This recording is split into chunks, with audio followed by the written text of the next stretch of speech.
Hi there, I'm Renos Vikis, lead economist at the World Bank, and your host for Accelerating Development Ideas for Impact. This is not your typical podcast. It's an AI powered conversation brought to you by the World Bank Institute for Economic Development, where we unpack the latest research with one goal in mind turning big ideas into real world impact. Let's get started. Thanks for the intro, Renos. So, I was just reading this new World Bank report, Behavioral Insights for the Green Transition, and it made me think when we discuss the green transition, the conversation so often goes straight to big things, right? Like new technologies or massive financial investments. But there's this whole other side to it, isn't there? The the people side. What do people actually think? That is the fundamental question. And it's exactly what a new survey set out to answer. We're talking about 16,500 households across 16 countries in Europe and Central Asia. And the top line finding is, well, it's pretty surprising. Okay, I'm listening. 3 out of 4 adults, 75%, already believe the earth is warmer and that climate change is real. 75%. That's a powerful consensus. That number is it's much higher than I think most people would guess. But I have a feeling there's a but coming. Yeah, indeed. This is where we see a fascinating behavioral barrier called pluralistic ignorance. While most people are personally concerned, they significantly underestimate the level of concern among their fellow citizens about climate change impacts. So, I'm worried, but I think my neighbor isn't. Exactly. And not just by a little.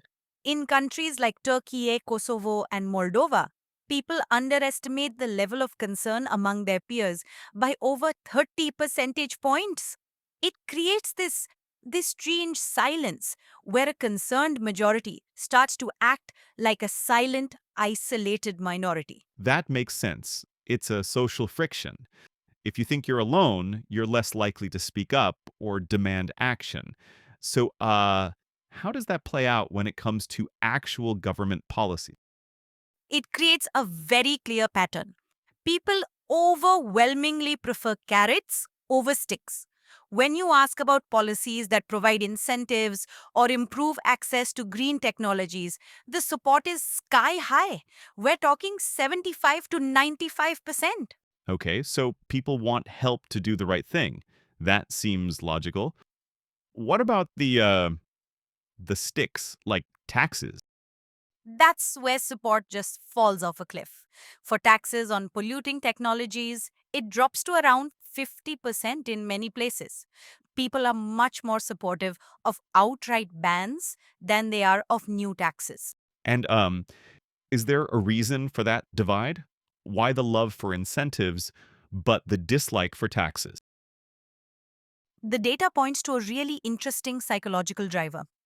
People who say they're already willing to change their own lifestyle for the environment, they're almost 20% more likely to support those tougher policies like taxes and bans, as well as incentive policies. Ah, so for them, it's about them wanting to act and them wanting the structures in place to incentivize others to also act. That's the heart of it. It's not about economics, it's about reciprocity.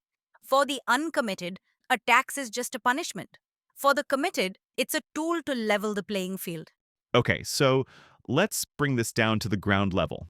Forget policy for a second. When someone is thinking about, say, upgrading their old inefficient heating system, what is the number one thing that stops them? The report is incredibly clear on this. The two biggest barriers are financial constraints and a lack of trust in the new technologies. And the financial piece is by far the most cited reason. Between 35 and 45% of people who don't plan to upgrade say it's because it's just too expensive. Which you'd expect, especially for lower income households. And this is the crucial part. That answer is the same across all income groups. It's the number one barrier even for medium and high income households. Wait, really? So if a high income person says a new heat pump is too expensive, that implies there is another constraint behind? Yes, one plausible explanation could be they do not value the energy efficient technology enough. It's a classic case of what we call present bias. The immediate certain pain of the upfront cost feels much bigger and more real than the abstract delayed benefit of saving money on energy bills years from now. It's not an affordability problem, it's a persuasion problem. So we have this pluralistic ignorance, a preference for carrots over sticks, and this value proposition problem. It feels like a complex knot. How do we even begin to untangle it? Well, this study actually tested a solution, a really simple one. Researchers ran an experiment right in the survey. They took one group of people and showed them a simple, true message. What did it say? It was a descriptive norm message. It basically just solved the pluralistic ignorance problem. It told them the actual high percentage of people in their country who are seriously concerned about climate change. It told them, you are not alone. You are in the majority. And that one little piece of information, did it did it change anything? It did. That single message increased people's willingness to consider installing solar panels by 5 to 6 percentage points.